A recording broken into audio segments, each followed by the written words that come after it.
Can we now hear me?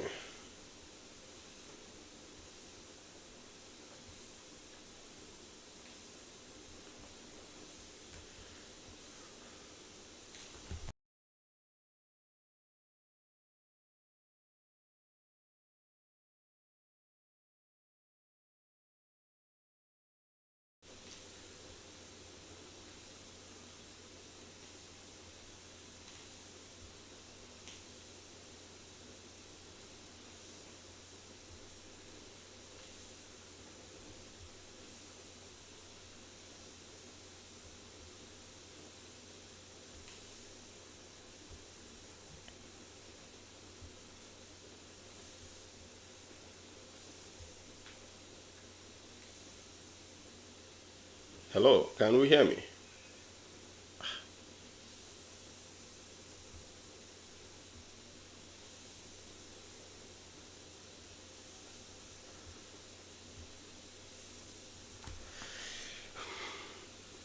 Okay.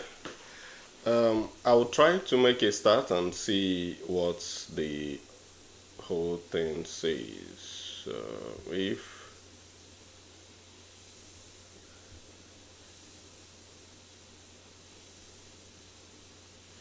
All right. Okay. Good evening, everyone. I think it's confirmed now that the people can hear me. And so we will make a start to the event. All right, so I didn't want to tell us to start sharing it out because I needed to just be sure, first of all, that everybody can hear me from this amazing audience. All right, so we will do a couple of things today, which is to go over the things that we are supposed to have discussed the other time, but somehow for some reason network just failed us and never allowed us to go through those conversations. Today, what we are going to do is to have a detailed conversation about the PTDF scholarship. And I believe that at the end of this conversation, you'll be better prepared for the scholarship interview itself, and you'll be able to go through this interview process and smash this process and win this scholarship. So this is Academy of Scholarships and Transitions, as you may already know. And if you are coming across this channel for the first time, I will encourage you to do the needful and subscribe to the channel. And when we are done for today, we will have a moment of question and answer. That's the way we run normally. But prior to that question and answer time, I will encourage every one of us to stay focused and to pay good attention to the conversations. I just want to adjust my screen so that I can see the chats a lot better. Okay, so PTDF scholarship interview. What can you do to be able to win the scholarship based on merit, as we already know that the scholarship can be won on merit? Now, if you have never been to the PTDF interview, you may be tempted to think about the interview as a general interview, the common interview that people go out there to do for jobs, for scholarships, for every other thing, where, for instance, the interview panel will start with, tell us about yourself. Now, the PTDF is typically not that kind of interview that starts with that question of tell us about yourself. And this is for both the master's degree applicants, for the PhD applicants, and indeed for everybody who is going to be interviewed for the PTDF. The typical question of tell us about yourself or tell us who you are and all that kind of questions may not come up in your case, because in the past the question doesn't come up that way. So there is a different approach to how you prepare for this question, and there's a different mindset and a different way that the question can come at you.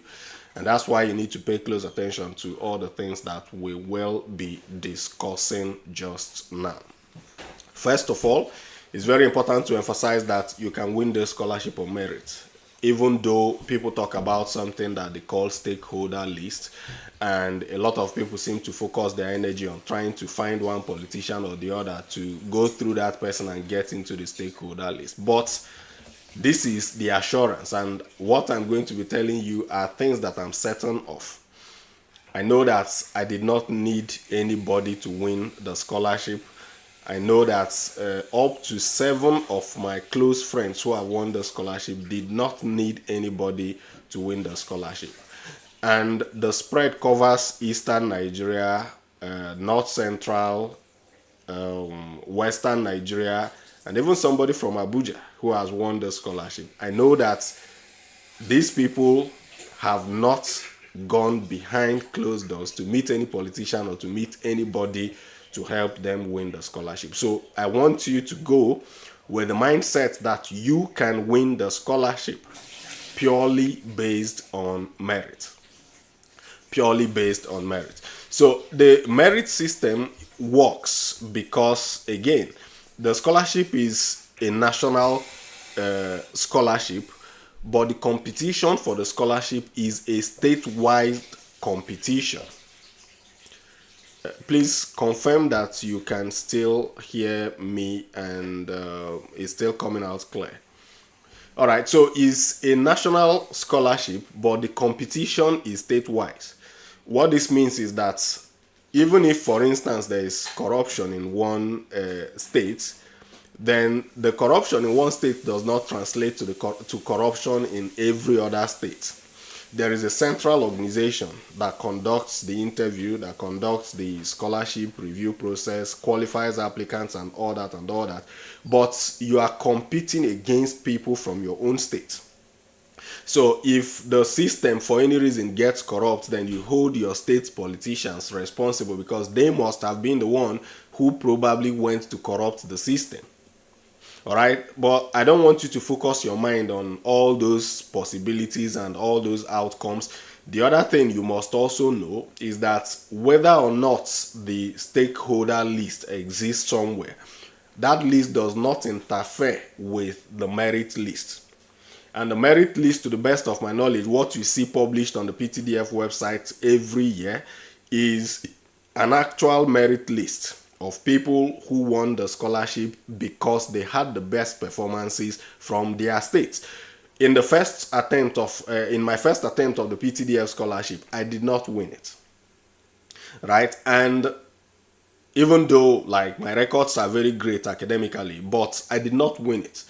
And when I went back to look at the profiles of the people who won it, I could identify one of the guys and I could see how his profile was better than my own profile, because that particular year, it was not just about the interview. They had a section that gave some marks to awards, and this guy packed up awards, I think from Nigeria, from Japan, from different places.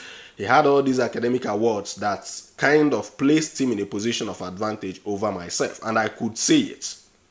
Right? When I tried it the second year and they were not considering awards, I knew that nobody had any undue advantage over me in terms of the competition, because if you look at the academic records, there's hardly anybody who would have outperformed me in terms of that record. If you look at the interview also, my interview was great, and fortunately, I won the scholarship that's on that second attempt. Now, these are the key things that will help you to win this PTDF scholarship as an applicant for this year. Number one, you need to understand the fact that everything, all the conversations you are going to have will be centered around three key things. Very often when we talk about the scholarship, most of us talk about it as though everything is centered around your research proposal and your SOP, depending on your level. For SOP for master's people, research proposal for PhD people. But there are two other components, and those other components are areas like areas where you need to reflect on the value of your study as it relates to the PTDF, you mastering what the PTDF represents, what PTDF is, what they represent, what they do, and knowing how those things apply to your study. That's one part. The third part now is you being able to defend the position of why they should award you the scholarship. So the reason why they should award you the scholarship is probably not just because of your SOP and not just because of your research proposal, but to a large extent for some other things that you may have done that puts you in a position of advantage when the scholarship is awarded to you. For instance, there are people who are based on their work experience, they stand an advantage over others when it comes to the scholarship. And that is where that whole story of tell us about yourself comes in. If, for instance, you get asked the question of why should we give you this scholarship, that is where the tell us about yourself begins to come in, because that's the only opportunity you have to actually sell or market yourself.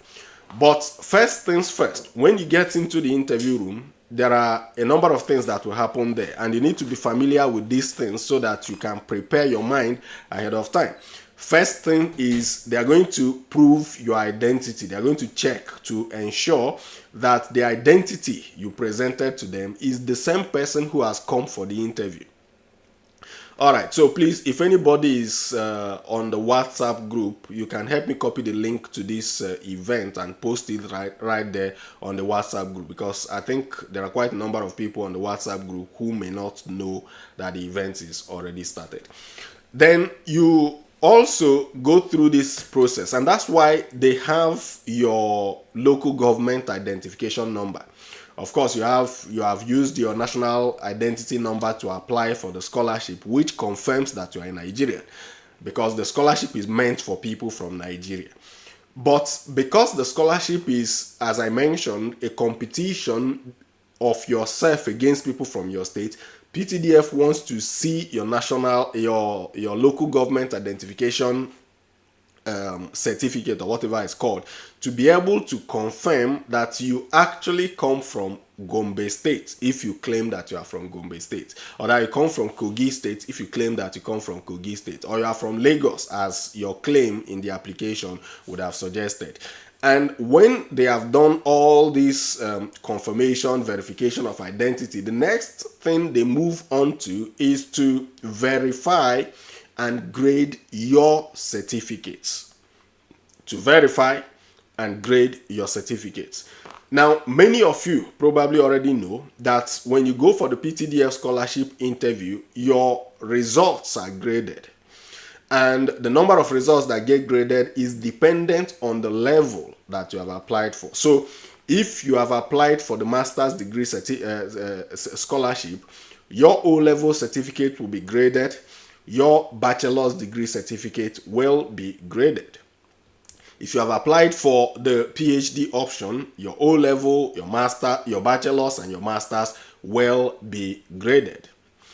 Now, the way they do this grading system is just best known to PTDF and the interviewers, because when most of us don't really know the exact number of points that are awarded to these certificates. But what we know for sure is that there are points awarded to these certificates. And if you have a first class, for instance, it carries a certain point. If you have a second class, it carries a certain point. If you have a third class, it carries another different point.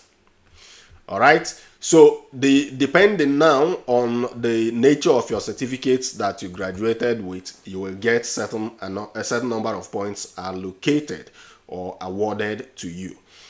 The other thing is, for your O-level, for instance, the O-level certificate you have will also carry some points. And the points you have on the O-level certificate are dependent on the points you have on your O-level certificate are dependent on your grades. So the grades you had in your O-level, for instance, you had a B or you had a C in your WAEC, or sometimes you had a D in certain subjects, or that kind of grading system. But whatever grade you had in your O-level will be carrying a certain amount of points allocated to it. So those points allocated to your grades will then determine how many points you eventually take out of that particular place. I think my video is gone blank, but I believe that we all can hear me. I don't know why this is the case just now, but let me see if I can fix so that it comes back up. The video is gone blind, but we can get going. If we don't have this video running, then we'll just continue with the conversation. I don't know if we can still hear me, and if we can still see this whole thing. What exactly happened here? Let me see.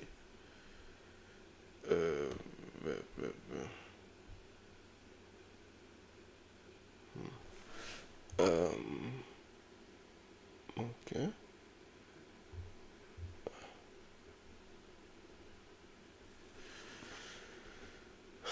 Okay, well, in the absence of the video, we'll just make do with the voice. Can you all hear my voice? Somebody confirm in the comment section. Okay, so somebody said you can hear me loud and clear. All right, where that is the case, we'll just continue with the conversation. The video is playing up and down. I don't know why that should be the case, but it happens. It happens. Okay, so I was saying that when you go into the interview, you will have this panel check through your application documents. They're going to verify your identity. They're going to also verify your results. Now, those results that they verify will carry certain points. If it is WAEC, it will be graded based on relevant subjects. If it is your bachelor's degree, it will be graded based on whether it's a first class or a second class. If it is your master's degree, it will also be graded based on whether or not it's a distinction. At the end of all of this, when they have done all that grading, that's when your interview actually starts. That's when the proper interview starts for you. And that proper interview starts for you, and you can now go through all the interaction and go through all the things that you are expected to do, all the questions and all the answers that you are expected to provide. That's the way the scholarship typically works. I think the video is back up now, and then we should be able to continue. So they start the interview, but what exactly comes into this interview process? The interview sometimes is brief for some people. The interview could be long for some other people. If your interview becomes very brief, then you are lucky. If your interview becomes very long, you are also sometimes lucky, because sometimes what determines the length of the interview can be how interesting your topic is, or how interesting your presentation is. If that presentation is very interesting, the people might want to listen to you more and more and more. If the presentation is not so very interesting, the people may not want to listen to you so much. But again, it's not to say that every time when the presentation is short, when the interview is short, then it means you are not presenting something interesting. It's not always so. There are times when the interview is short because they've seen everything they wanted to see, and they have decided to award you the scholarship, or they have been able to assess you, and then they have been able to grade you. It all varies. It depends. The length of the interview can be 5 minutes. It can be 10 minutes. It can be anything. We'll get to talking about Aberdeen when the question time comes. But if you go to the interview, this is a framework that you must have in mind. Regardless of what question it is they are asking you, within your mind, you must always run this tape. Ask yourself, how is this answer that I want to give now going to prove to the PTDF that I deserve this scholarship? And the framework for judging this is similar to what you used in writing your research proposal or your SOP when you were applying for the scholarship. The first component is that scholarship that you are applying for. or that topic that you are presenting, how is it relevant to the oil and gas industry? You need to highlight this through your answers. Apart from that, how is this thing you are presenting relevant to the Nigerian economy? How is it going to help the economy of the nation? That's it, the third part. The second part. The third part is, how is this your study aligned with the PTDF? How is this your study aligned with the PTDF goals or the PTDF mission?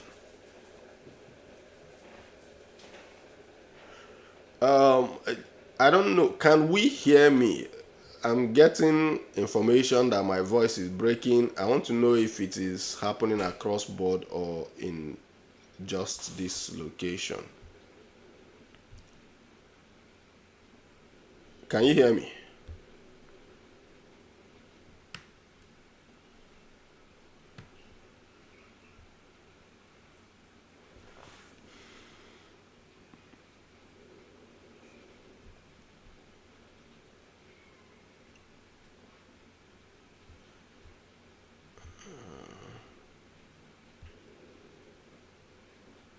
Oh, yeah. I think I know what the issue is.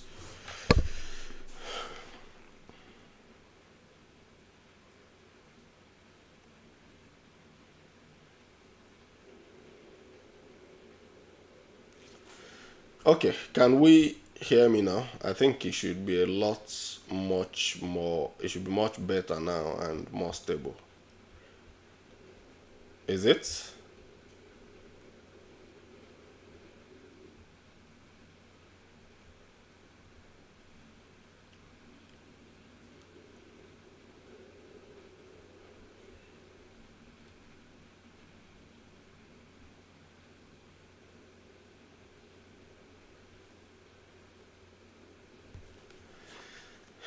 Yeah, so I think we are much in a much better position at the moment than we were.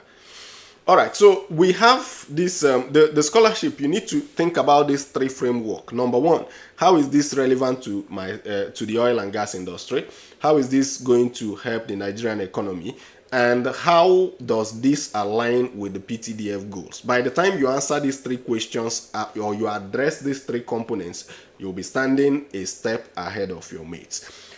The other part that you need to know is PTDF is an organization that is set up for to develop human capital for the oil and gas industry in Nigeria. So you need to go to their website, look at their mission, look at the reason, the purpose of their establishment, what they do, and master those things, have them at the tip of your fingers. The reason is because you can go to that interview and fall into one of these category of persons that they are going to ask to tell them the full meaning of PTDF, for instance, or to be one of those people who they are going to ask to tell them who you are applying to for a scholarship. In which case you have to talk about the PTDF. You have to mention that this is the PTDF and then tell them the full meaning of that expression or that abbreviation. So remember always that PTDF means Petroleum Technology Development Fund. Petroleum Technology Development Fund. Some people confuse it with Petroleum Trust Fund. That's not what PTDF is. It is Petroleum Technology Development Fund. Master these things. These are the kind of questions that throw people off balance during the interview. Now, but again, there are also going to be questions around why do you want us to. Sometimes they can ask you, why do you think we should sponsor you over all the other applicants? All right, you see, that's like a tricky question. But this is the particular question where you can actually sell yourself. You can market yourself, market your skill, talk about your relevant work experiences, talk about the relevance of your study to the industry, talk about why you actually merit it. And there are a number of angles from which you can approach this particular question depending on your individual circumstances. And I'll give some examples to just help us get a broader view of what can happen. So if you go into the interview and they're asking you to tell them why you think you deserve the scholarship, if you have good experience in the oil and gas industry, you can talk about that experience and how the knowledge you have gained from that experience has helped you refine or identify a problem that is unique to the industry and a problem that needs urgent attention. So if you go that route, then the problem you are trying to solve through your study has to be a problem that is significant. And it has to be a problem that is going to either, and you weigh the significance of a problem by either the amount of money is going to save the industry or the amount of environmental impact improvement that study, that solution is going to bring into the industry. So if one problem is a $20 problem, for instance, you are solving a problem that is as tiny as this mouse connector here, and another person is solving a problem that is as big as a house, you know that the people who are awarding the scholarship would most likely prefer to go give that person who is solving a big problem the funding. And this is not rocket science, it's just common sense. If the problem you are solving is either big or needs urgent attention, then, and you can prove it, you can quantify it and prove it, then you stand a good chance of getting funding. But if the problem you are solving, you can't even quantify the problem you claim to be wanting to solve for the PTDF, then they will struggle to assign you or award you a scholarship, because you need to be able to quantify something that you claim should cost the funding body that amount of money. Remember that they are going to pay the whole cost of your tuition, the whole cost of your visa processing, the whole cost of your travel, your ticket, your living allowance as well. So it's a lot of money they are investing in you. But to invest that amount of money, there should be something tangible that you're going to solve, a problem that is tangible you want to solve, a solution that is tangible your study is going to bring. Now, there is also a different route to answering that question. If you are somebody who has been on a different scholarship before, either government funded or private sector funded scholarship, and you managed to use that scholarship well. That is to say, you did not just take up the scholarship and wasted all the funding assigned to the scholarship. You took up the funding and then went ahead to make judicious use of that funding to, support your studies and then graduate very well. You can also bring that in, that you have this experience. This is what you think the problem is that you're going to solve. This is the experience you have and how that is going to help you solve this problem. And then, of course, that you have also had opportunities in the past, and this is how well you use the opportunity. You believe that taking up the PTDF scholarship, you will still be able to make good use of the scholarship, make the country proud, bring back something tangible and useful to the country. Now, PTDF loves it if you talk about how you are going to support human capital development, because that's their primary goal in existence. That's the primary goal for their creation. So if you can, as much as possible, think about how can you bring this course that you're going to study and turn it into a human capital development project or a human capital development exercise. For instance, you can talk about how you intend to establish, or how maybe you would establish a training center for people, or if you have had experience with human empowerment in terms of those of you who did not those of you, all of you did youth service, and you probably participated in one human capital development project during your NYSC. That could be a good example that you can refer to. That at the end of your studies, you are going to try to do this, figure out a way to support human capital development in your field, and you'll be drawing from your experience during your NYSC in which you did this, you did this, you did that. This is where you actually sell yourself very properly. In that question, if that question of tell us why we should give you this scholarship comes up. Now, I've mentioned two tricky questions. These are not the common questions that they are going to ask you based on your SOP. This is, why should we give you this scholarship? That is, who is going to fund this study? PTDF. And who is that PTDF? PTDF means this, and that, and that. You should be able to master those things. Know the aim, the visions, the goals of the PTDF. Master these things. They're going to help you by a lot. Now, the third question that can be very tricky and very corny is, I believe you know your SOP, so we are not starting from talking about it. But the third question that can be very tricky is the question about why should we sponsor this study abroad?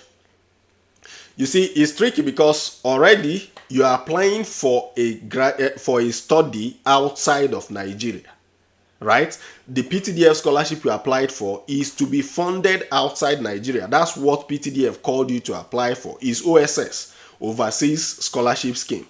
But you can get into that interview environment and somebody is asking you, why do you think that this study cannot be conducted in Nigeria? Why should we spend money to send you abroad? After all, PTDF also has a local scholarship scheme that covers undergraduate studies, master's degree studies, and PhD studies. So why should we, what is so special about your study that we should sponsor you abroad? This is a very tricky question, and listen to me very, very carefully, because a lot of people can go there and start saying that it's because our educational system is not stable, it's because I want to graduate within the stipulated time without strikes and all that. That would be you shooting yourself on the foot. The reason that is the case is because the people interviewing you are people from the academia.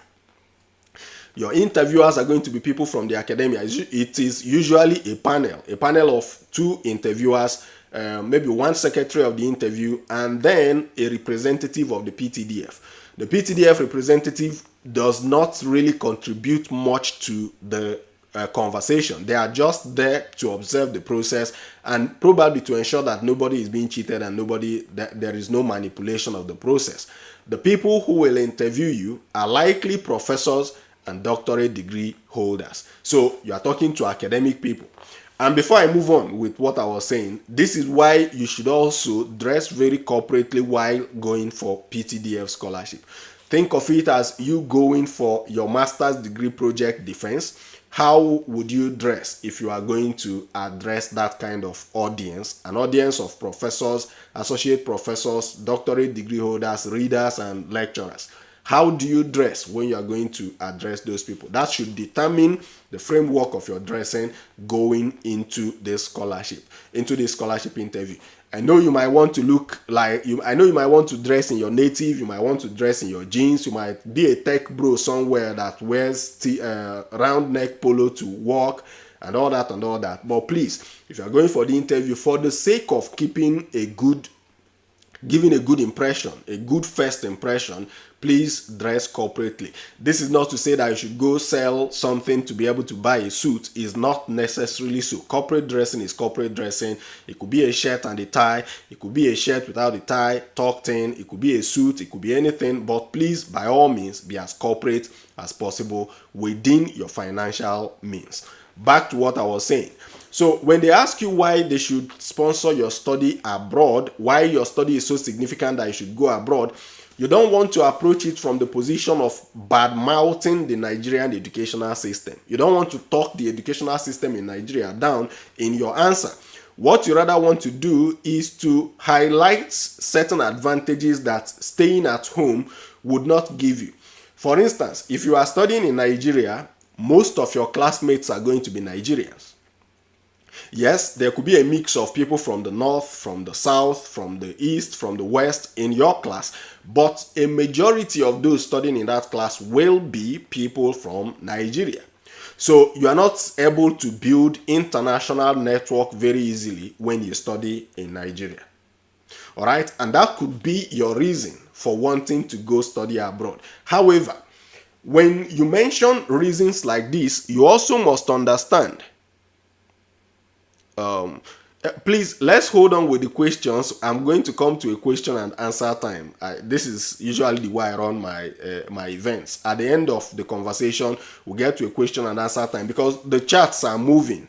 If you have dropped any question before, I will need to go scroll up on the chats, and I'm working with a phone and a laptop, so it will be difficult for me. Let's just hold on with the questions, and once we are done, we'll start taking questions and I'll be answering them. You have my time today. Remember that this event was scheduled twice. Both schedules failed, and today we are making out time for it. So don't be in a haste to ask your questions. Just follow these conversations. These things are very important, and I know it because I've been there.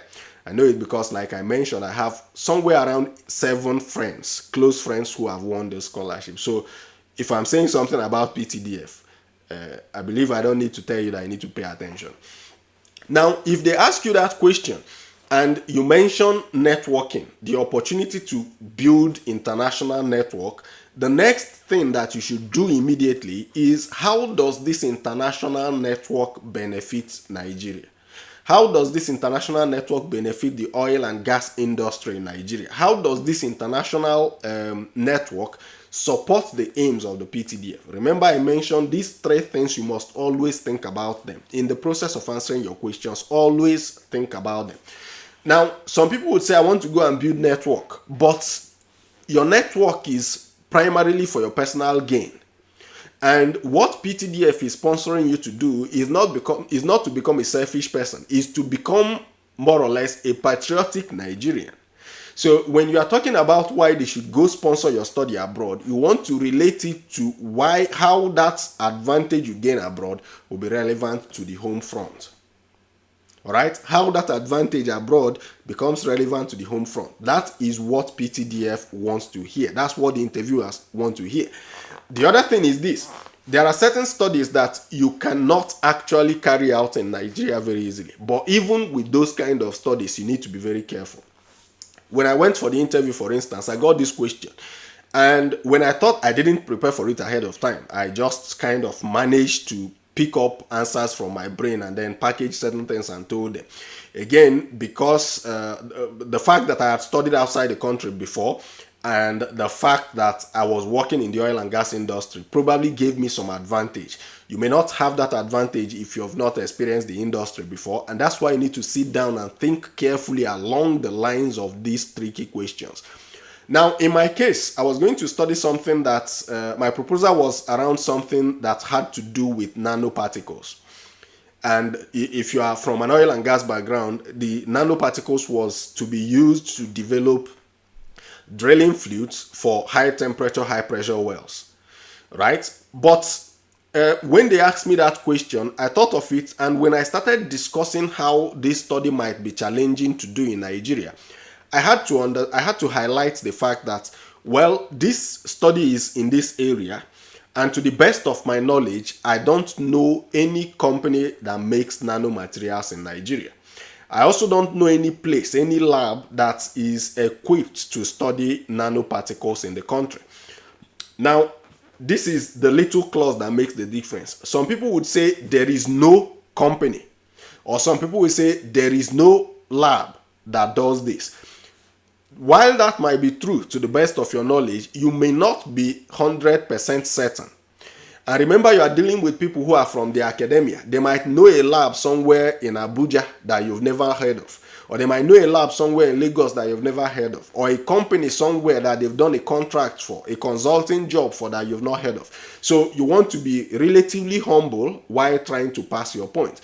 And even if, for instance, you say that you are not sure that this exists anywhere in Nigeria, or to the best of your knowledge, this does not exist, and somebody now says, oh, that this really exists, then you can now say, go in the angle of, well, you understand that this exists, but the resources are also limited, given the number of time and the number of studies you might want to do and the number of people who might be using the lab, that there might be limitations that could hinder your studies and all that and all that and all that. So you need to have your lines of thoughts, well defined across those lines.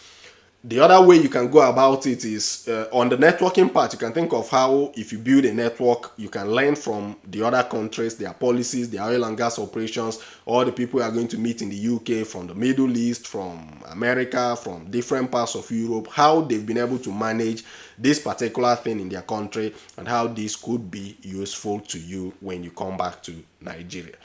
There is another angle to this that you could also use. Now, if you have this, you can have a study that is not doable in Nigeria. You can also talk about the network that you gain. And then you can talk about, for instance, those who are coming to Aberdeen. I remember somebody asked a question about Aberdeen. Aberdeen, for instance, is the oil and gas capital of Europe. Houston in Texas is probably the oil and gas capital of the world. But if you are coming to a place like Aberdeen, you can then think about local companies in Aberdeen. You can think about a company in Aberdeen that is doing something, search for it, that's doing something that you are already doing. And you can go along the line of this company has distinguished itself or achieved excellence in this particular area, and you studying in this particular city gives you close access to the company which you aim to be able to do your internship at or be able to work at briefly just after your studies to understand their processes and be able to come back to Nigeria to readapt that process and replicate their kind of success in Nigeria. For instance, I'll give you one example, but this is going to be purely oil and gas. If you are going to propose to study anything that is related to decommissioning of oil and gas assets or well abandonment, or even late life management of wells, you can look at companies like Elemental in Aberdeen. You can look at companies like 360 Energy in Aberdeen. You can look at companies like Exceed in Aberdeen, or the most recent of the addition, to the best of my knowledge, which is Well Safe Solutions. So Well Safe Solutions is one of those companies that started like in 2018, but have been able to achieve massive success. That they have operations in as far as I think Australia, somewhere in Brazil, different parts of Europe within that short period of time. So you can think about their excellence and how you will be willing to understudy them and come back to Nigeria to replicate something like that. These are all different dimensions to answering these questions. Remember, you don't have all the time in the world to talk about everything. You must choose the one that is most striking for you and practice along that line so that you'll be able to defend and answer when the question comes, or if the question comes. Then, let's also continue with this. The other thing that you want to know is the people might now come back. This is now, I think I've touched all the tricky questions that I wanted to touch on. If there's anyone I haven't touched, then somebody should just ask that question in the comment section. So again, when they ask you about the why should we award you the scholarship over others, this is something you must also do. Acknowledge the fact that everybody who has been shortlisted is qualified for the scholarship, right?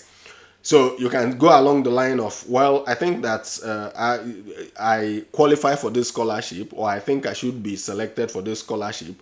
However, I understand that everybody, or I acknowledge the fact that everybody who has been shortlisted is well qualified for the scholarship.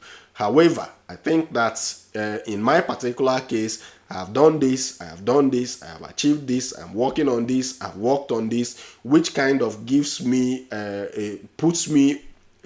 sufficient preparation to be able to succeed in this particular studies. And this means that my going to study in this particular country will not be a waste of the country's of Nigeria's resources, because I am well prepared to go and take up this study. Along that line, that is where all the volunteering you've done, you can bring them there, relevant ones. All the certifications you've done, you can bring them there, relevant ones.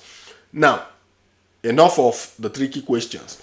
The other components of what will be graded in the PTDF interview is, this is now in addition to your certificates. The other things that will be graded are your membership of professional bodies. Membership of professional bodies. This membership of professional bodies replaced the previous category where they were judging or they were awarding marks to the academic awards you already had. Now, it's very, very important that you have a membership of professional body. How do you prove this? You can either go with an ID card of that professional body, or you can go with a printout of your membership portal.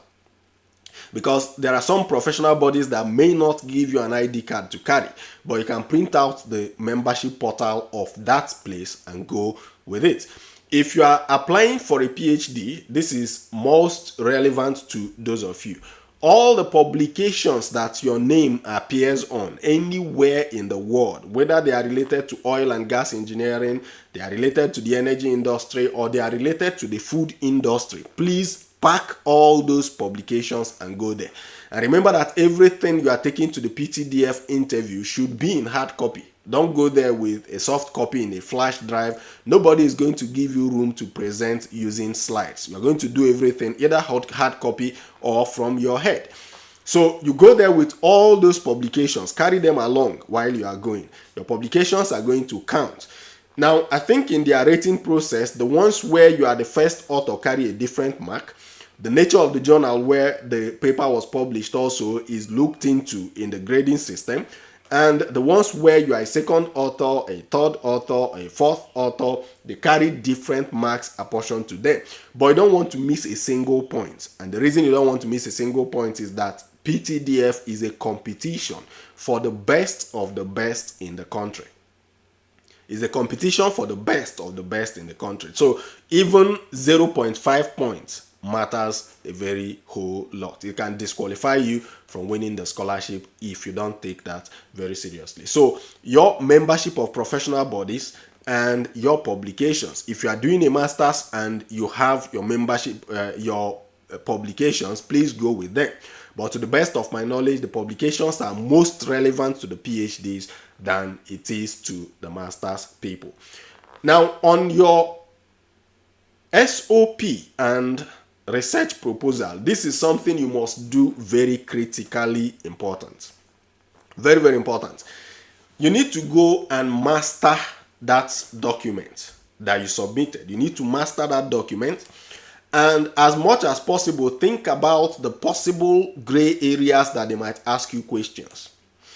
And I'm going to talk a bit about interview strategies. I'm just mentioning the areas that you need to pay attention to now. I'm going to share general tips that I personally use when I do interviews.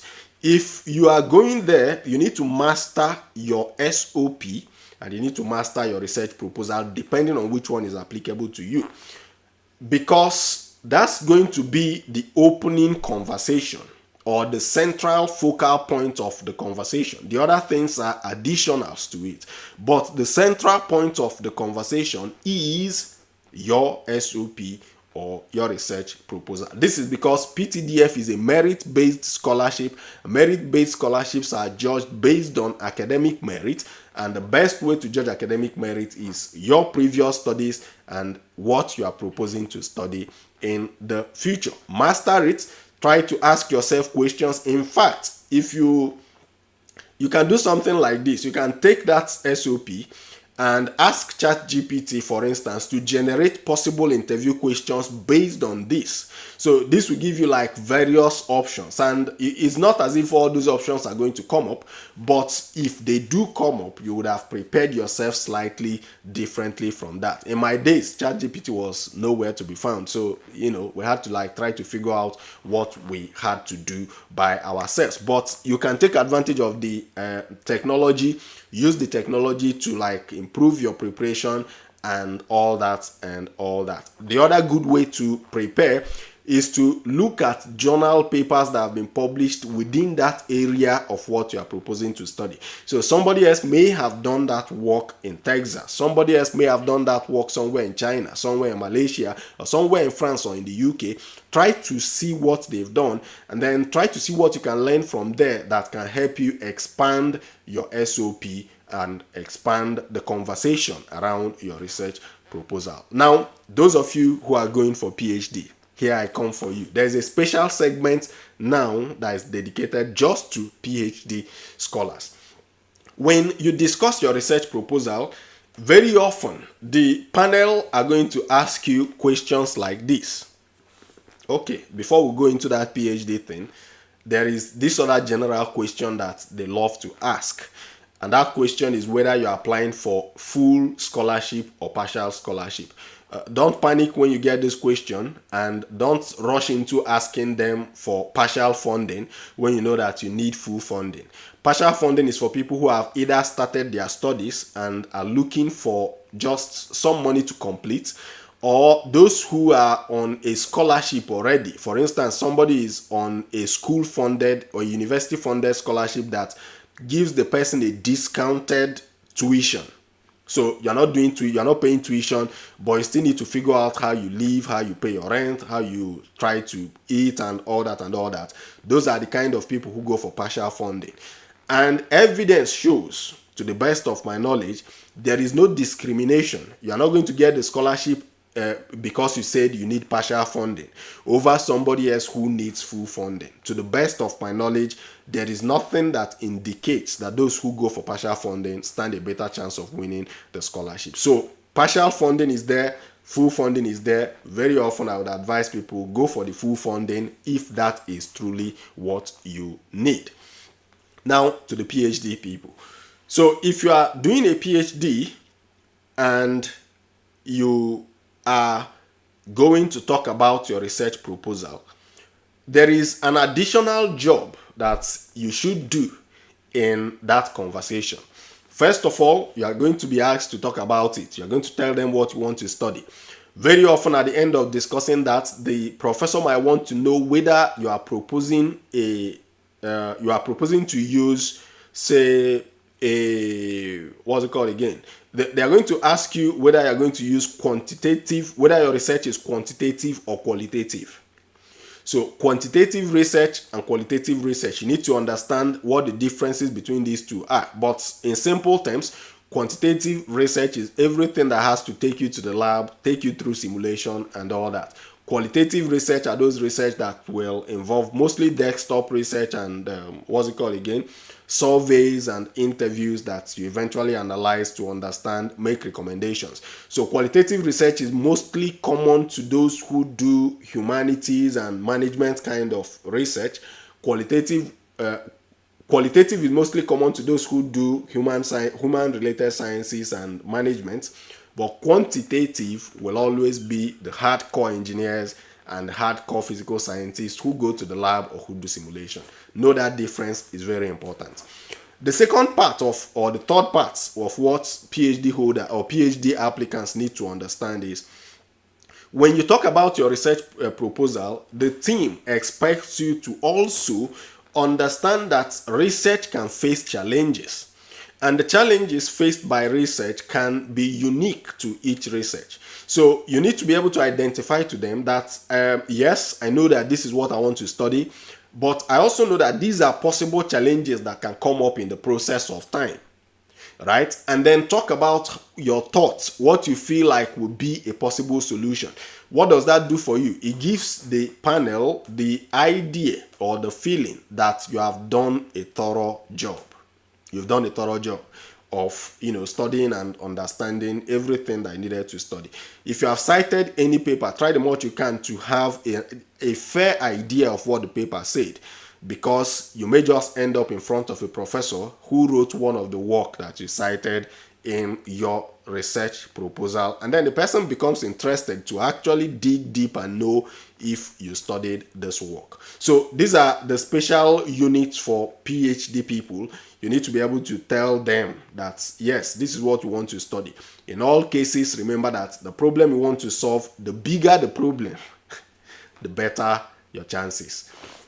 I learned this from a consultant, a management consultant. So one day I spoke to a management consultant and she was like, you try to, when you make your presentations, you scare the people. And the way you scare the people is not like make people run away, but scare the people in terms of the magnitude of the problem you are trying to solve. If the problem is big, then people are willing to listen. If the money involved is big, the people are willing to listen. That is why most of us today, the entire world, is listening to conversations around green energy and climate change, sustainability and all of that, because there is this problem that is there, and those who are working on it have told us that if we don't solve the climate change problem, then the world may stop to exist as we know it. The glaciers are melting, the ice is melting, the polar pools are melting, and all of that coming against us. So all of us are kind of tensed up. And because we know that the magnitude of the problem is big, that's why most people are giving it attention. If you can quantify your problem, you make your life a lot easier during the PTDF interview. Now, general interview practices, best practices for interviews. Number one, Don't be scared when you walk into the interview room. Do not be scared when you walk into the interview room. This is something that is going to happen. In every interview that has a panel, there will be somebody whose face may be a bit like unfriendly towards you. And there will be somebody in that panel whose face is very friendly towards you. If you know that you have fright, like you are afraid of people, or you have struggles with physical interviews, what I will advise you to do is when you walk into that room, look around and quickly identify the person who seems to resonate with your kind of energy. When you start answering your question, there will be that one person who seems to smile, who seems to nod, who seems to kind of look at you with interest. It might be the PTDF representative, it might be one member of the panel or the other member of the panel, but whoever it is, that person should be your central focus when you discuss your questions. So once in a while, look at that person so that that person's smile and that person's happy face can restore or re-energize you in some way. All right, re-energize you in some way. I don't think there's any law against wearing heels, but please don't wear very, very big heel. Don't wear the kind of heel that will not let you walk properly. As much as possible, stay moderate. Moderation is key, and decency is key in this particular interview, especially because you are talking to academics. That's just the baseline. So you don't go there being afraid. If you see that face that is friendly, try to pick energy from the face. Once in a while, look at the face. Once in a while, look at the face. That's going to re-energize you as you answer the interview questions. The other thing is, try to pay attention to the moments. I mentioned earlier that the interview can be different for different people. I think it's usually longer for PhDs because there is more to discuss than for the MScs. But regardless, the interview is different for different people. And you don't want to go there to argue. You want to go there to make your point, to make your case, tell them, convince them why you should be the person that is awarded the scholarship, and then come out from that interview room. You don't want to go there to argue. There is a room for you to, take your stand and try to emphasize your point, but not from a confrontational perspective, not from a confrontational point of view. You can always make your case, re-emphasize your case, highlight your case, and all that, address questions and answer questions, but please do not become confrontational in the interview. Now, pay attention to the moments. When you walk into the interview room might be tense. In that case, it becomes kind of your job to relax that room through the way you talk, and through your calmness, or through the kind of things you say, how you approach the answers to your question.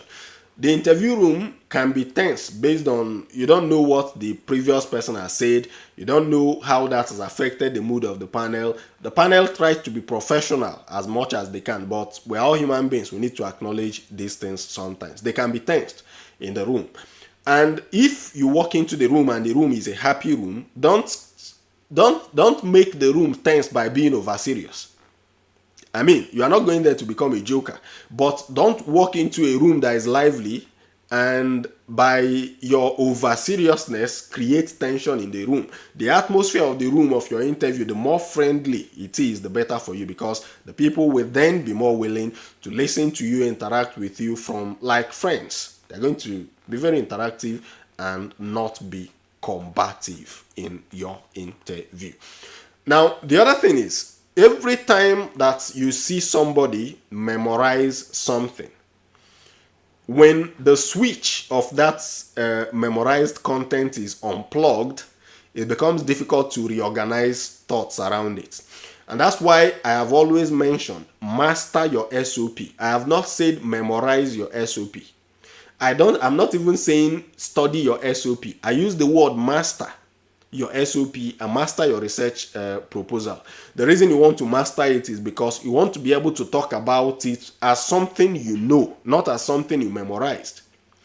And you don't want to memorize again, because when you get into that interview, the panel probably may on their own decide to touch you. Like say, okay, we understand that you want to do this. You start talking and after a moment they say, can you stop there? And then ask you one question. They might do it intentionally to figure out if you memorized or if you know what you are saying, or they might just do it to be able to get further clearance or further clarity on what you are saying. But regardless of the purpose, if you memorized your work, you will be tuned off at that point. Recently, I went somewhere for a competition, and one of the guys who was participating in the competition, it was to present their thesis in 3 minutes. 3 minutes thesis competition. And one of the guys came, he had memorized everything. I know this because somebody talked about, I think I remember somebody saying he saw him even reading that note while inside that interview location. So the guy came out, he started very sound. It was flowing very sound, very clean, very good. But at some point, he lost his line of thoughts and he went frozen. When I say frozen, I mean frozen. Like he could not recollect. After spending some seconds or maybe up to a minute there, he now said, well, I understand I've lost this chance, but please just allow me to go back, reorganize myself, and still make the presentation later, even if you do not count me as part of those competing. That was very embarrassing. You don't want to be in that particular situation. Master your SOP, know it, understand it, know the applications, know the implications, know how much it can save and what value it has for the industry, what value it has for Nigeria, what value it has, and how it aligns with the PTDF goals and the PTDF award, their mission. These things are critical, and not all of them will come at you when you go for the interview. Some of them will come, some of them may not come, but these are the fundamental things that you need to know. So your interview, don't be scared. Find the guy who gives you a positive energy there. Try to pick that energy from the person from time to time. Look at that person, and please do not read from your paper. So a lot of people will say, oh, but how will I remember all these things? It's up to a 5-page document. That's why you need to master it. If you master it, you don't need to know it word for word, but you understand what it is and you can discuss what it is without looking at it. If you tell me now to discuss the research proposal I submitted to PTDF and defended in 2021, I can still give you a fair idea of what was contained in, not fair, I can give you an excellent idea of what was contained in that piece of document because I mastered it. Again, I was working in the oil and gas industry, so my case might be slightly different from your case, but regardless, master it. If at this point you don't know how in clear terms your study or your proposed study is relevant to the oil and gas industry, please go and find it out.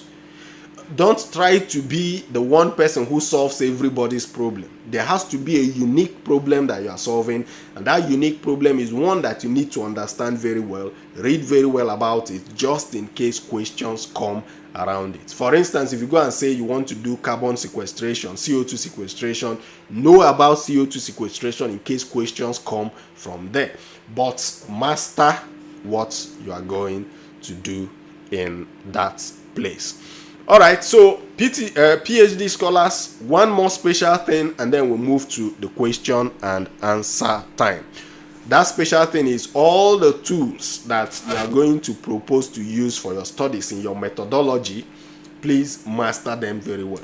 Most of the conversation is going to be around for PhD. I think where you may struggle a bit is if you are not able to define your methodology very clearly.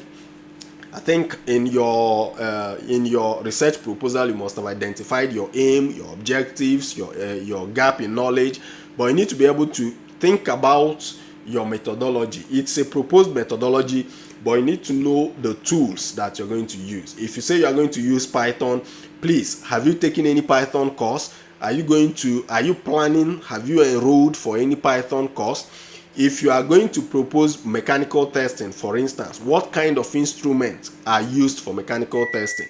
Is it the Instron equipment? Is it, if you are doing compression test, is it the confined compression test? Is it the unconfined? What exactly are you going to be doing, and in what kind of equipment will you be doing it? Try the much you can to know that. If possible, Know the standards that regulate your field. If you are going to do mechanical testing, for instance, know that there are ISO standards and there are the ASTM standards. ASTM is mostly American, ISO is mostly European, but somehow both of them are accepted globally, and you can choose either of these or either of that to run your experiments. Know the tools in terms of the equipment, know the tools in terms of the software. If you are going to do simulation, will you do COMSOL multiphysics? Will you do ANSYS? Will you do Abacus? Which of the simulation tools are you going to use? Are you going to do CIMA Pro?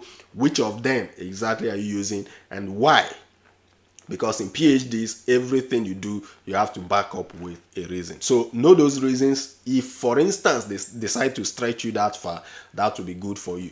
But even if they don't, when you apply for admission as a PhD applicant, you're going to face another interview panel that will drag you along this path that I've just mentioned now. So this is Academy of Scholarships and Transitions. Now I have the time to go look at my screen, and I want to know where everybody is joining us from. Wow, this is amazing. We have 51 people watching, and to these 51 people I want to say success is coming. I wish you the very best, even as you prepare for this interview. So if you have not placed a like on this particular event, please go to that place where there is comment. You will see something like the sign of a heart that is red.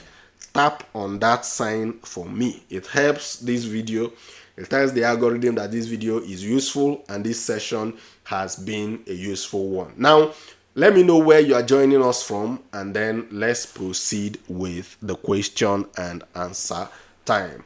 I'll try to scroll up and see if there are any questions that I can pick. Ibrahim was waiting. Ibrahim was the first person to join this particular event. He joined the waiting list. Ibrahim Jamilu. Thank you so much for staying with us till this moment. All the people who confirmed that they can hear me when I was struggling to get my devices together, I want to say a sincere thank you to all of you. And then people are asking for the WhatsApp group link.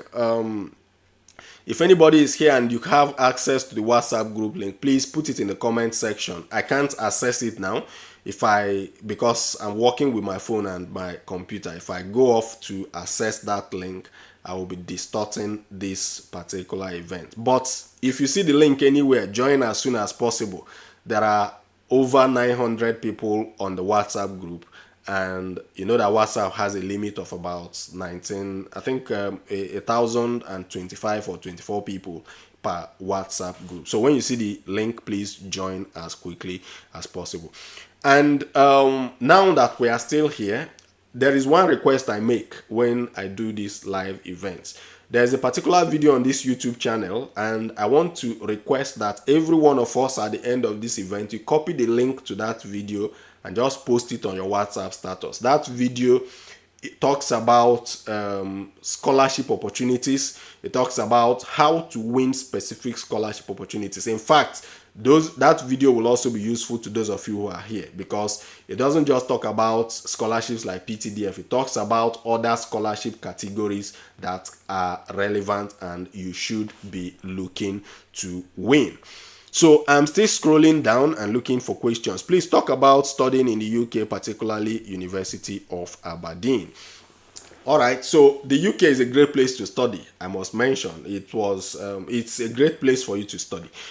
Aberdeen is where I stay, and in Aberdeen there are two universities. University of Aberdeen, which is over 500 years old. The university is over 500 years old. Then there is Robert Gordon University, which is where I study, that is relatively much younger than University of Aberdeen. So, but at the moment, PTDF is only sending PhD students who have applied for the UK to 3 schools, only 3 schools. And this is very important also. If you are coming to the UK for PhD under PTDF, you will either be studying in my school, Robert Gordon University here in Aberdeen, or you'll be studying at University of Strathclyde, which is in Glasgow, again in Scotland, or you'll be studying, I think, in Portsmouth, if I'm not mistaken, which is in England. So 2 of the 3 schools are in Scotland. The third school is in England. But for those of you who are coming for masters, you have a wide variety of options to choose from. I believe the person asking this question is a master's degree applicant. University of Aberdeen is very tense. The quality of education is great. I think at a master's degree level, everything, I've heard very positive comments from those who did their masters there. So I believe it's a great place for you to go and study. And again, Aberdeen has like almost all the oil companies that operate in the UK. BP is here, Repsol is here, Apache is here, CNLR is it CNRL is here. What are they? Taka is here, Itaka is here, Harbour is here, Enquest is here, Spirit Energy is here. You can just go on and go on and go on. But this is the capital of oil and gas. This is where everything oil and gas happens in this place. That's just the much I can say. Now, the city is a very small city, and because there are two universities, there are sometimes you can have competitions for student jobs in terms of all these part-time jobs. You can have competitions from people from the other university, and the city is not that big, even though it's the oil and gas capital of Europe, as it's called. It's a granite city, very grey looking city. The buildings don't look so beautiful because they are mostly built with granite. But again, the city is nicknamed the Granite City. I don't think the beauty is what you're coming for. You're coming for good knowledge and opportunity to join the industry afterwards. Then, next question. Somebody is saying, please, do you know any student who has tutu that has won the scholarship? I must be honest, I don't know anybody in person who has tutu. But the much I know, PTDF allows people with tutu to do the interview.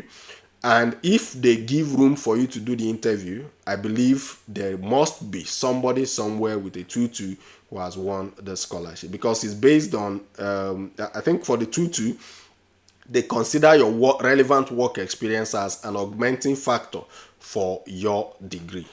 That's the much I can say about that. Can I use court affidavit for date of birth correction? I'm not a lawyer, but I think to the best of my knowledge, you can get an affidavit that confirms your date of birth. Yeah, I think you can get an affidavit, but it would be best to speak to somebody who understands the legal process much better than myself. But I know that people do affidavits, and I've not heard anybody complain that it was rejected somewhere. Then the other question, joined from Lagos, Nigeria. That's from Duru Levi. Duru, you're welcome from Lagos. I feel a bit discouraged because I don't have publications for PhD interview. No, you don't need to feel discouraged. When I said publications carry points, remember I said I don't know the exact number of points they award to these things. If you do well in all the other components, you still stand a chance of covering for that loss of points based on publication. Do you understand? So it's more like, if you have the opportunity, go with everything you have. But if you don't have it, then make the best of what you already have. The best of what you have is the opportunity to do the interview. And to do the interview well, you need to master these things that we've talked about. Master your research proposal very, very well. That is going to help you. If you have been shortlisted, you stand a good chance of winning the scholarship. That's exactly the way it is. Please, how far about Grenoble University in France? I did not study in France, and unfortunately, the people I know in person who studied in France studied at the other university in Paris. What's the name again? This place where Total sends people, IFP.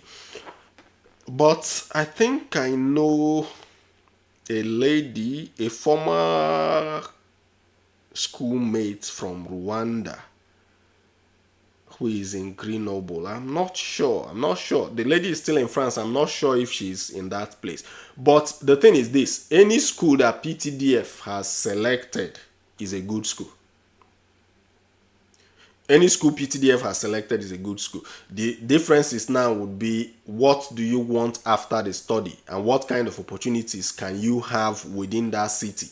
And maybe if you are going for a PhD, you must be careful when you choose the school you go to, because careful when you go choose the school and careful when you choose the supervisors. Those could really determine your progress or slow down your progress by a very big factor. So in terms of Grenoble being a good school, I think is a good school based on the fact that PTDF has selected it. For publication, can I go with a book of abstracts as evidence?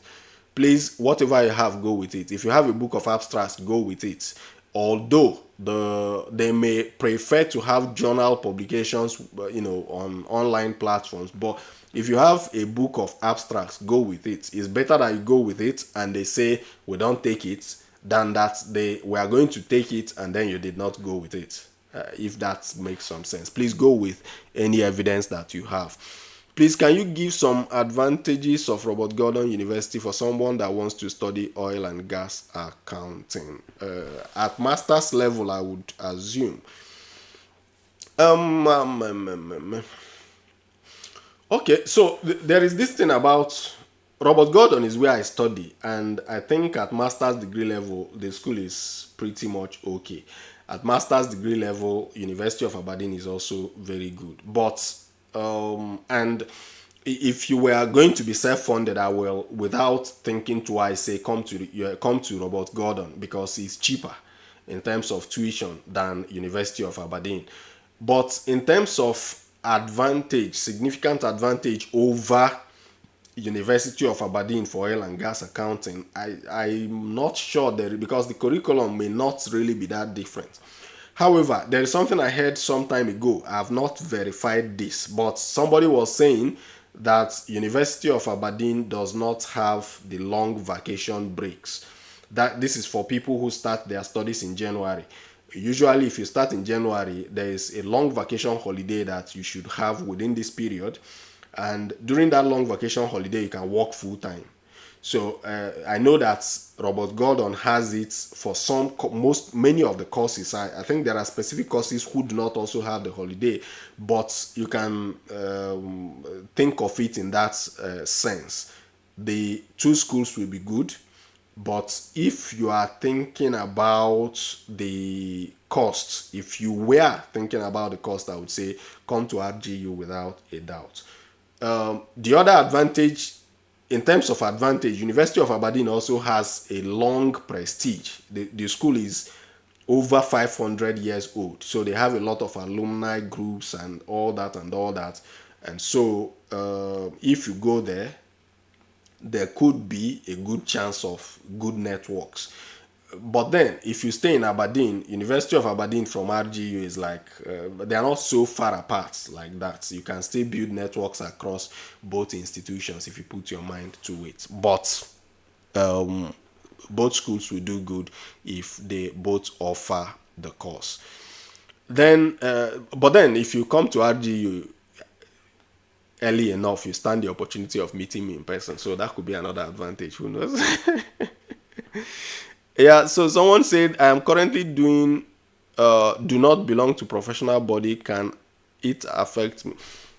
Certainly it's going to affect you, but it's not the end of the story. So professional bodies might have maybe 2 marks awarded to it or 2 points awarded to it. I don't know exactly.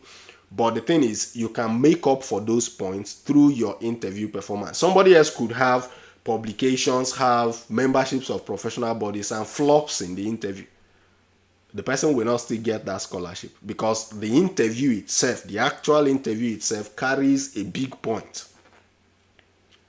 You understand? So the points you miss out in your in your membership of professional bodies, those points you can gain back if you do a very sound interview.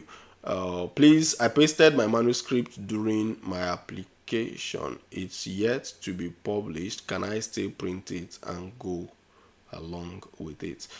So you can print evidence of submission, print the manuscript and print evidence of submission. Hopefully they may consider it. This is it's going to be now subjective, dependent on who is doing the interview. They might not, but that is something you should print evidence of submission and print the manuscript itself. The other question is, while seeking for admission in universities, must you stick to the school country selected during application process? Interesting question. So you must not stick to the schools, but you must stick to the block of countries that you selected.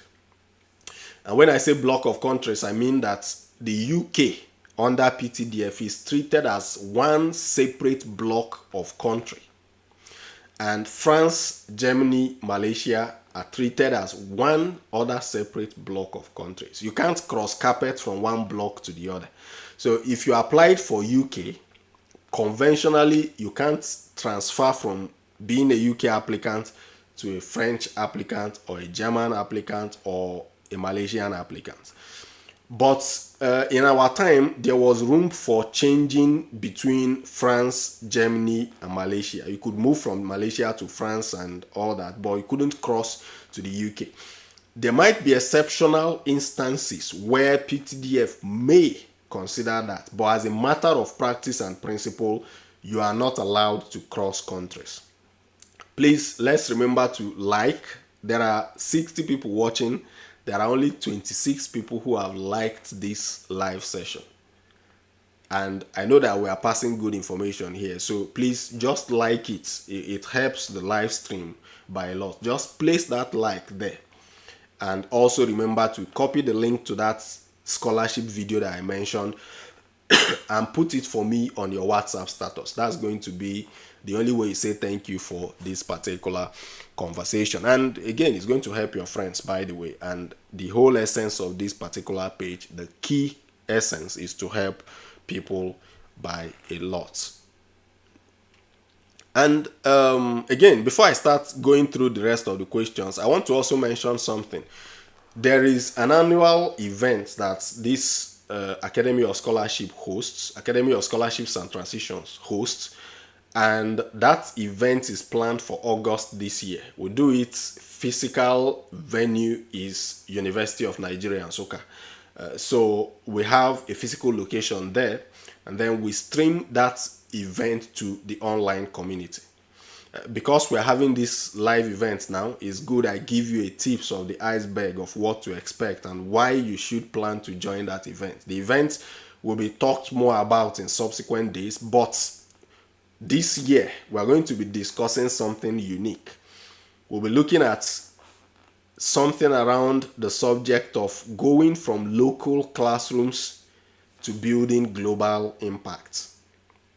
From local classrooms to global impact. This event is going to be for an audience that is completely young people, including students, including recent graduates, lecturers, everybody who can join. But the discussion will be centered around how you can build global impact regardless of your starting point being a local classroom. Plan to attend that event, whether online or in person. If you are anywhere within Enugu State, plan to be physical in Nsukka. The event is planned for the 8th of August, and if you can, clear your calendar and show up in UNN, the Lions Den. In fact, I will be there myself in person. I will be live in Nsukka on that day, and there will be a couple of other persons who will be joining the event to pass the right knowledge, to do the needful. Not just, you see me, I don't do motivational speaking so much. And when I motivate you, I show you the exact steps that you need to take to be able to get to that point. If you are in doubt, check all the videos on this particular YouTube channel. So that was a little bit of commercial break. Let's go back to the question and answer. Please, can we get your LinkedIn address? My LinkedIn address is there. It's somewhere on the description of this YouTube channel. You can find it here. But if you can't find it here, look for Chukwuemeka Augustine Okechukwu. You will see me there. Very active on LinkedIn, by the way. I have over 12,000 followers on LinkedIn. I encourage every one of us to be active online. Come to this event. Local classrooms to global impact. Then back to the questions. While seeking for admission in universities, must you stick? I have answered that one. So let's go to the other one. Please, as regarding the PTDF scholarship, I want to ask, is Robert Gordon only open to PhD applicants based on the split program, or MSc applicants cannot. No, MSc can come to Robert Gordon, but they have this unique advantage that the PhD, they are part of the split program. And by the way, I've been thinking about this thing, and I suspect that there might be questions around it for some PhD applicants coming to the UK. I'm not sure. I'm not trying to preempt the questions. I don't have any access to the question, but this is me trying to think on your behalf. Because this program is split, and PTDF has not really defined how the split program is going to work. If you are applying to come do a PhD in the UK, please think about your preference. Would you want to start the split program in Nigeria and then come and complete the split program in the UK? Or do you want to start it in the UK and go back and complete it in Nigeria? There are rumors that the preference of the plan is for people to start at home and come complete it here, but they might want to ask that question from those of you who are applying to do PhD in the UK. I don't know, but if you get that question, then you'll be thankful to me. Not very sure that it will come, but just in case. So Robert Gordon is open to masters and is open to PhD. It's one of the 3 schools that will be hosting the PhD options in the UK. Then please, however, how is the panel for German applicants at Abuja like? Are there German representatives from that? No. That has no hand in what happens during the interview. So what the interview does is PTDF does their own homework, selects the people, and then push those names to that. The panel is the same for everybody. The only difference is that the panel for engineering will be different from the panel for physical sciences, different from the panel for environmental sciences, because they try to bring in lecturers, academics who are specialized in these areas. So somebody who is specialized in engineering might not know much about environmental sciences. So you are going to have those differences just there. But in terms of Germany being involved, Germany is not involved in any way during the interview. So somebody joined us from Plateau State. Thank you so much for joining. Please tell me all I need to know about TU in Berlin as an MSc management student. I've never been to Berlin myself, but if you want to do, I have this friend who studied in Germany, but she is quite a very busy person at the moment. So I don't want to give out her name without her consent, because her inbox will get too busy and she might not have all the time to answer the questions now. And I don't want anybody to think that she's kind of avoiding your questions, because she's a very good person who wouldn't avoid your questions just like that. But I don't know much about Berlin. The much I know about Germany is that the German economy is the biggest economy in the whole of Europe, bigger than that of the UK. So if you go to Germany, and I have this friend who studied in Berlin as well. He still lives in Berlin now, but not through PTDF. He studied under the Mandela Foundation scholarship, and it was a management course. I know that I think the moment he finished his studies there, he got a job in Berlin. And he's been in Germany since that time till now. I think he went to Germany in 2018. And till now, the much I know, he's still in Germany. So Germany is a good place to go to if that is what you have chosen. As a person, I know that Germany is good and the country is a great country. Someone joined us from Plateau State. Please, when someone gets a split PhD, will the person study in UK first? Or okay, so this is what I don't know. I think nobody really outside of PTDF knows exactly what they want to do for now. But my thoughts are that the program will start in Nigeria and finish in UK. I've heard a rumor somehow and my intuition also tells me so because of some reasons. I can't mention all the reasons, but the common reason that I would mention is that most of the supervisors in the UK love to have a closer monitoring of their students towards the end of their program. They love to be more involved and manage the final phase of the PhD program. So they might want the students to come to the UK during that period. But again, if the split program will mean that you have two principal supervisors, then your main supervisor, the location of your main supervisor might determine where you finish that program. So if the school in Kaduna will have people who are capable of supervising your PhD, and one of them happens to be your primary supervisor, then there might be a chance that your PhD might be ending in Kaduna, like the final phase. But again, think about it and think about which one you prefer, and try to prepare a reason for why you prefer it, just in case they ask you this question right there. I don't know why PTDF has not published that detail. They might be holding something just in their back pocket. Then there is a question. Someone joined us from Gombe State. Thank you so much for joining. If your name is Umar, then I have an Umar friend from Gombe State who is doing a PhD now in Australia. Okay, the questions are just so many. I hope I don't miss any of them. I want to answer as many as possible, trying to follow it in the order. Please, what about people that chose general course, like mech engineering without specialization? How can one focus on one point without generalizing? So if you chose mechanical engineering, it's going to be, that's for your masters.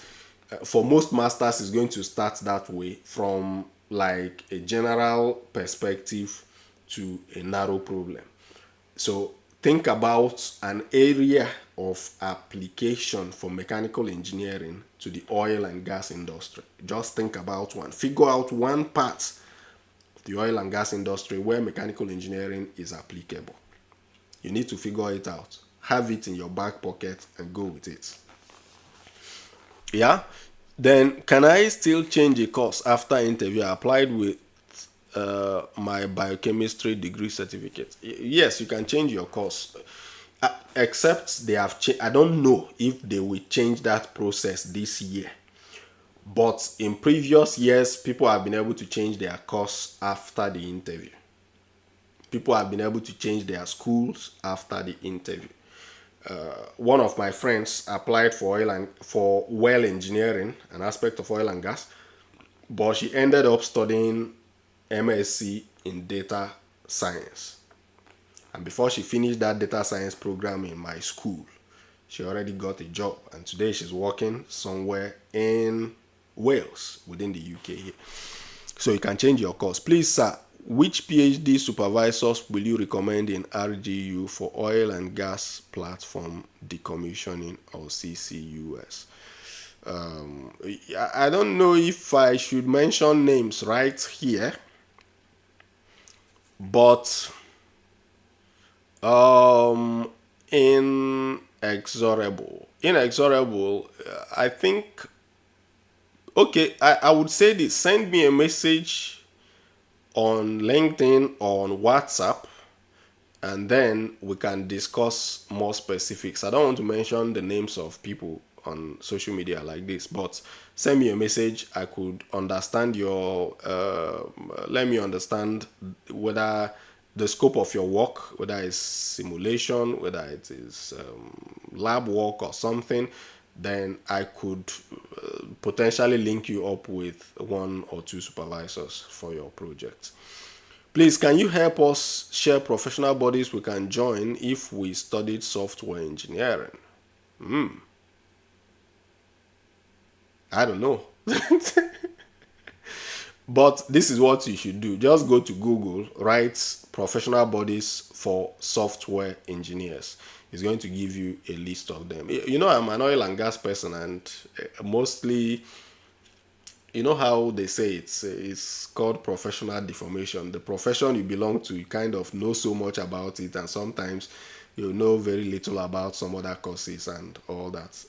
I don't know exactly which one to recommend, but I know that software engineers can also join Society of Petroleum Engineers if that is the case. SPE is a very big organization. People from even supply chain and logistics, human resource managers can also join Society of Petroleum Engineers. It all depends on whether you are doing something for the industry or not.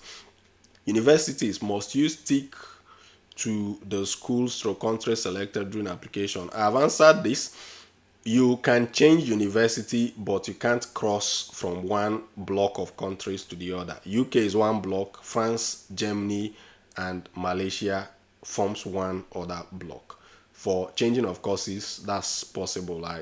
To the best of my knowledge, I know at least somebody who has done it and without any problems. I know you spoke about publication for PhD applicants. In your own experience and knowledge, does it affect master's candidates and applicants? It doesn't affect master's people so much. If at all it affects, it doesn't. So if you have it, if you have publications as a master's applicant, they may, it will speak well of you. So go with it. But the people I know that they kind of particularly award marks to their publication are the PhD people. It has a point system. It has a point in the grading system for PhD as at our own time. So can you modify your SOP before going for the interview, like going with a different SOP from the one you submitted? From what I understand this year, it might not be necessary to modify the written SOP because in previous years, they used to say that you should bring a hard copy of your SOP. This year, it looks like they are not interested in having the hard copy. And I also understand that you cannot edit your SOP in the portal. In previous years, you could edit before the interview. So now that you can't edit, I think what they have done is to lock it up there, and the panel will have access to what you have submitted online before them. But this is what you can do. If you feel like you have learned some new things about your SOP, some advanced knowledge about your SOP that will improve your chances, talk about them instead. So in the discussion of what you want to study and why you want to study it, mention that this is your proposal, and then you've been doing additional studies and you have learned this other thing about it, you've identified this other problem, you have identified this other solution, that kind of line of thoughts. That would be my recommendation at this particular stage. Good day, sir. Where is it? It's running away. Good day, sir. Please, what if you don't have a certificate nor transcript, but you have a statement of results? Yes, go with your statement of results. The transcript thing, I think is it compulsory for everybody? I'm not sure now. But because my certificate was from Russia, I know that I had to present my transcript.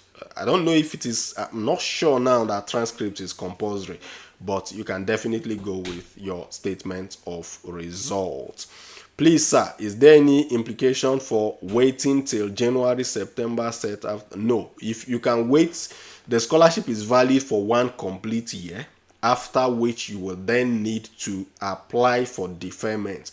So if you win the scholarship this September, you can take up the scholarship by next September without PTDF quarreling with you or having any issues with you.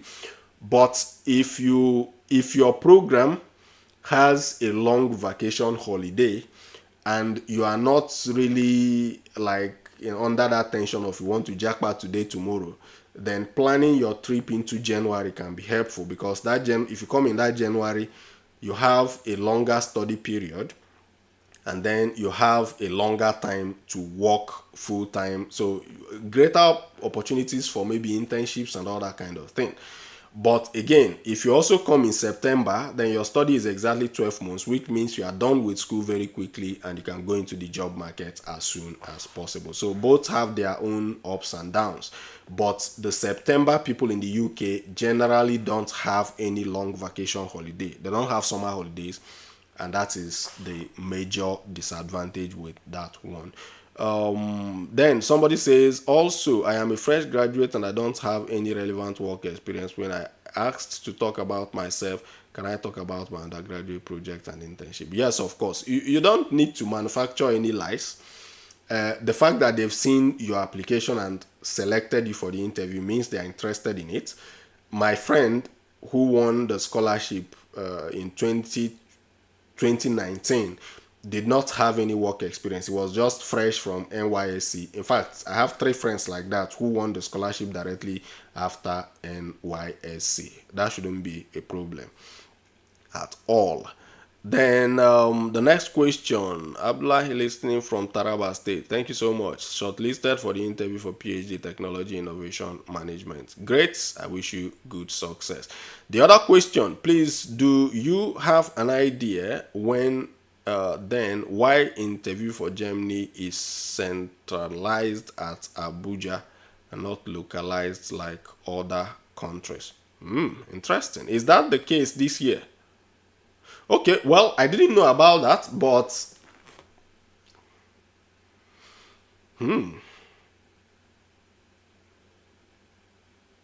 I would want to assume that dad is not involved in the German scholarship, the interview process. I think they shouldn't be, because if dad is involved, then Campus France should also kind of be involved in the French one. Except if interesting. I can't think of a reason why it is centralized. But regardless, you don't need to go there with any form of fear. Even if dad is coming, they are not going to go outside these things that we are discussing. They won't go outside it because the scholarship is supervised by PTDF. Yeah, that's what I would say. Then please, okay, Tijani, does PTDF sponsor doctor for masters? You mean medical doctors? Yeah, if medical doctors is what you mean, then PTDF would sponsor you or could sponsor you if your course, what if you can relate what you want to study to its relevance for or to the oil and gas industry, to Nigeria's economy, and to the goals of the PTDF. So when my doctor friend was shortlisted for the interview, I think 2-3 years ago, his proposal was about health and safety of, I think, offshore workers, the medical implications of staying offshore for that length of time that offshore staff stayed there. That was what his topic was about, and he was shortlisted. He didn't win the scholarship eventually, but I don't think his not winning the scholarship was related to the fact that he's a doctor. I think it was maybe just related to somebody else outperforming him in the interview. So if you are a doctor, try to relate the course and its relevance. For the purpose of the interview, I chose 3 countries. Will I have to talk about the 3 countries or focus on my first choice country? My advice is focus on your first choice country. If you start talking about the 3 countries, you may not have all the time to talk about the 3 of them. So focus on one. Is not being member of any professional body going to affect a PhD candidate to a large extent? I think membership of professional bodies will affect PhDs as much as it will affect masters. I don't think there's any special impact for PhD people. But if you can, please, even if it means registering today, register for at least one professional body. The other thing is, if you are a member of a professional body, it gives PTDF the idea that you are involved in continuous self-development. I believe you know what that means. So you are constantly developing yourself as a scholar, because through those professional programs you'll be advancing your knowledge, and they may even ask you. I think there have been instances where they ask people how they are keeping themselves up to date with information in their field. Professional body memberships can be that, conferences can be that, journal papers can be that, conference papers can be that. So you just need to have it. If you can if you can apply today. I think if you apply for the SPE one, SPE membership, I think is instant, and like I said, anybody can apply. Anybody, different backgrounds can apply, so you can consider it. Although the challenge is that the professional membership of SPE is expensive. So I don't know, but if you apply without payment, I think you should still be able to have a membership number before you make the payment, because payments are more like renewal of membership, if I'm not mistaken. So think of it, look at spe.org, spe.org, and try to join the SPE if you have not joined it, and go with that membership, or your own specific professional body, try to join. My MSc was distance learning, and my certificate hasn't been sent to Nigeria yet, but I have the soft copy. Should I just print it? Yeah, print it. That would be my advice. Print the soft copy you have, and then on the basis of the soft copy you have, then you can discuss your distance learning thing. Secondly, if there is an email that your school sent to you that confirms the fact that you have graduated, please print that email as well. If they've not sent you any email, send them an email. Tell them that you are going for a scholarship, and that scholarship requires that you present your physical certificate, that you need that certificate to be sent across to you as urgently as urgently as possible. Give them the date of your interview, and wait for their response. They can either send it or send you a message that says, well, because of this, because of that, they are not able to send it. Then tell them that you need them to confirm in writing that you have graduated, that those who are willing to give you the scholarship will be interested in knowing that. That should be helpful. It looks like we've done justice to all the questions, and in the absence of any other question, I just want to wish us well once again. Remember that this is Academy of Scholarships and Transitions. The only thing you do for this page as a thank you is, at the end of this event, go to this YouTube channel. You will see a video there. That's the highlighted. In fact, if you log into my YouTube channel on a computer, that's the video that starts playing automatically. That's like, should I call it a pinned video or something? It's a showcase video on that channel. Just copy the link to that video and write a WhatsApp status post for me on that. If you don't like doing WhatsApp status, you can do Facebook, or you can do anything. Just brief summary that, okay, this video talks about scholarship opportunities that can help you get funded abroad, or get you to study abroad for free, something of that kind. Just a brief message, and then the link to the video. If you write it on Facebook, preferably put the link in the comment section of your write-up. So write it and refer people to the comment section, put the link there, because if you put links on your direct Facebook post, Facebook kind of suppresses the post, and most people will not see it.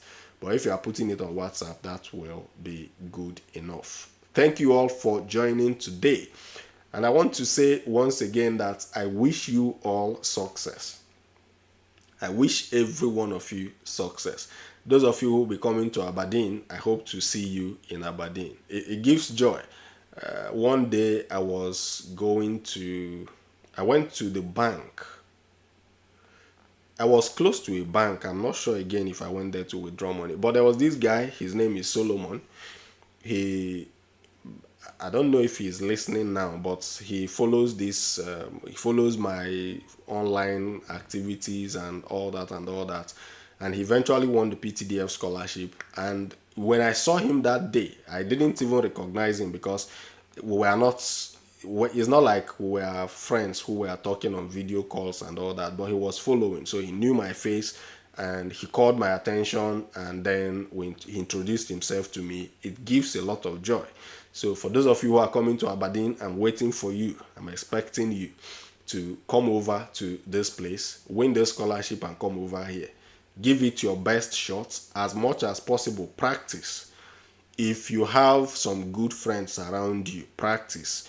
In the last year's edition of the scholarship, I had time to do mock sessions for some people, but this period I'm as busy as anything. Is looking like 24 hours is not enough for me, so I will not be able to do those mock interviews. But you can find yourself, spare yourselves up, or look for somebody, a friend or a former colleague or somebody like that, to just retell these things. Try to make the person get you to talk. Let that person ask you questions, and if you are able to answer those questions, then that will be a very solid preparation for your interview. Do not forget anything at home. Carry all the things you want to carry.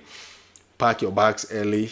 Get to the interview location very early so that you are not sweating and jittering and running around confused.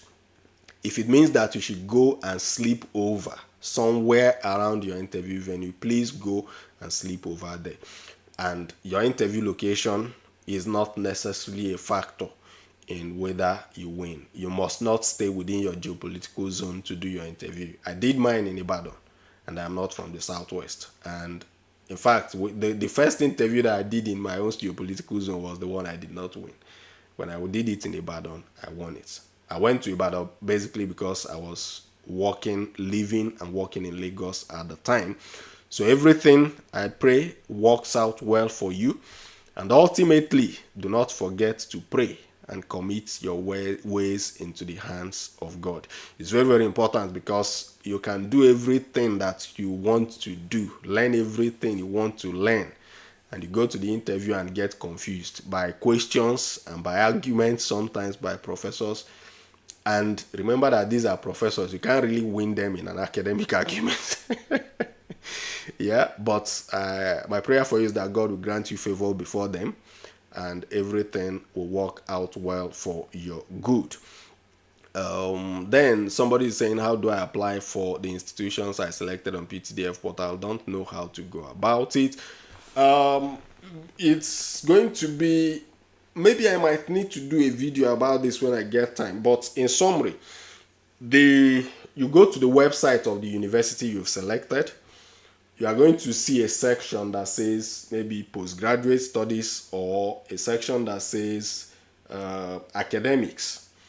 You go to that section, and then from that section you will find your own course. They will show you the requirements you will need. Generally, you will need your SOP, you will need your international passport, you will need your certificate, you will need your transcript. Some schools will require test of English as a foreign language result, but for most schools in the UK, you can get a waiver on the basis that you have a good WAEC, a good result in English language at O level, and then you studied in English for your bachelor's. You can get these waivers. But when you have all these documents, then you need to then fill out the application form, submit all those things.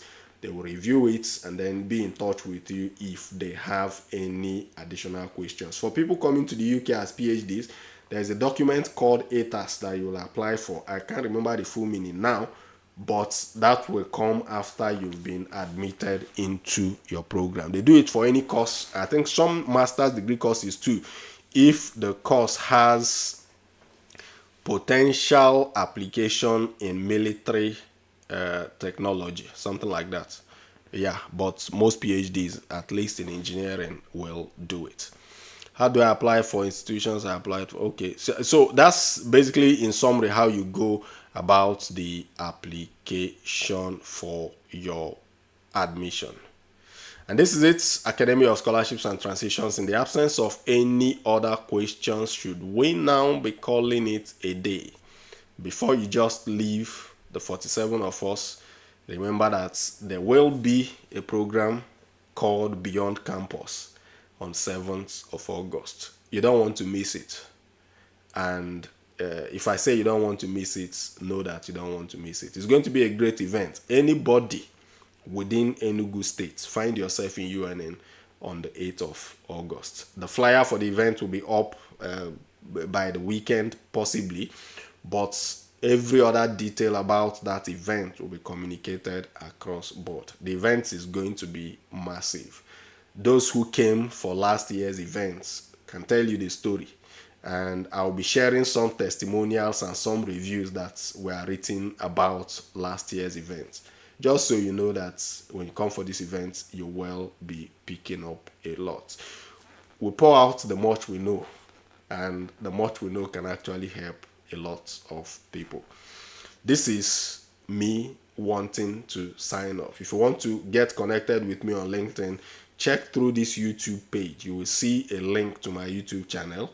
You will also see a link to my Facebook page. You can connect across board, and then we'll be in touch. I have a bunch of inboxes that I've not been able to answer.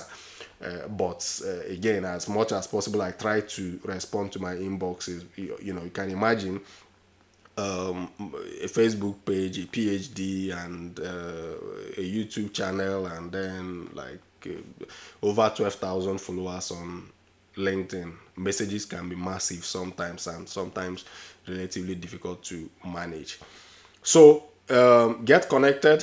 I look forward to seeing you, and I wish you the very best. When you are done with your interview, please drop messages for us. Let us know how it went, the questions that came and the questions that did not come. That's how we redevelop this program for future applicants, so that they are up to date with the best practices and how best to prepare.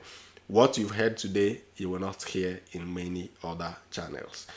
And the reason I have the advantage is because I have been in the interview process, and I have a good number of close friends who have been in the interview process. So I'm not sharing my knowledge alone.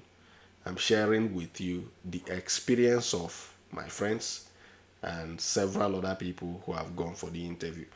This is Academy of Scholarships and Transitions. I want to say best wishes, and have a very great evening and an amazing interview. See you on the next one, and see you at the top. Bye.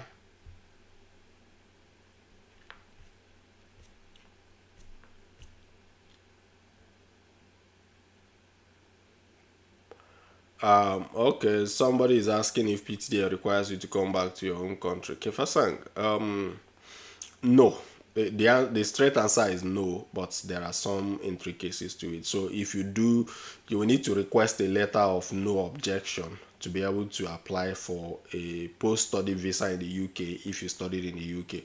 But I know PTDF scholars who have stayed back in the UK. I know people who stayed back. I know somebody who stayed back in France.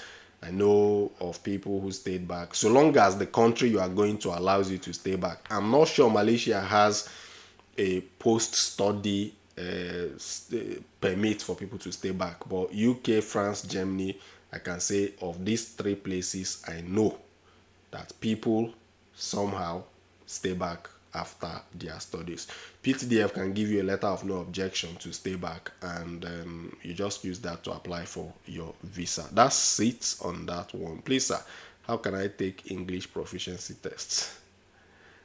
You will need to register for it. You either register for IELTS, so they have a website, IELTS, and you go to one of their venues in Nigeria. I know they have a venue in Abuja, they have in Lagos. I think they started one in Port Harcourt, I'm not sure. But you may not necessarily need it if you are coming to the UK. If you have at least a B in your, I think even a C in your O-level English, and your bachelor's degree was studied in English, you can get a waiver in many UK schools. I didn't need IELTS to get admission into the UK, even though my master's and my bachelor's were in Russian language. But I had a very good WAEC result, and good is an understatement. I had an excellent result in WAEC.